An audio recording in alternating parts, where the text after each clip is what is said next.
అందరూ ఇచ్చారు కనుక క్రిస్మస్ జరుగుతూ ఉంది. వారందరూ కానీ మరీ ఇవ్వకపోయినా, యోసేపు ఇవ్వకపోయినా, జ్ఞానులు ఇవ్వకపోయినా క్రిస్మస్ జరిగేది కాదు. క్రిస్మస్ మనకి ఏం నేర్పిస్తుందంటే గివింగ్, ఇవ్వడాన్ని నేర్పిస్తుంది అనే విషయాన్ని తెలియచేస్తున్నాం. క్రిస్మస్ లో ఒబీడియన్స్, మనం విధేయతను చూస్తాం. క్రిస్మస్ మనకి ఏం నేర్పిస్తుంది అని అంటే గివింగ్, ఇవ్వడాన్ని నేర్పిస్తుంది. మూడవదిగా క్రిస్మస్ లో మనం ఏం చేయాలి? ఇందా చూసాం కదా, క్రిస్మస్ అంటే కేకులు కాదు, క్రిస్మస్ అంటే లైటింగ్ కాదు, క్రిస్మస్ అంటే కేకులు కాదని. క్రిస్మస్ మనం ఏం చూస్తామంటే నెంబర్ 1 చేర్చుకోవటాన్ని చూస్తాం, రెండవదిగా ఆరాధించడానికి చూస్తాం, మూడవదిగా ప్రకటించడానికి చూస్తాం.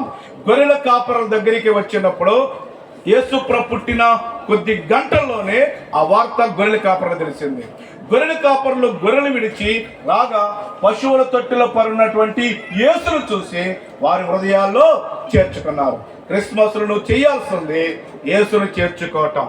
ఆ తర్వాత 2 సంవత్సరాలకి జ్ఞానులు ఆ తార యొక్క దాన్ని చూస్తూ నడుస్తూ వచ్చారు. ఒక మాట చెప్పనా, నక్షత్రం ఎప్పుడు కనపడుతుంది?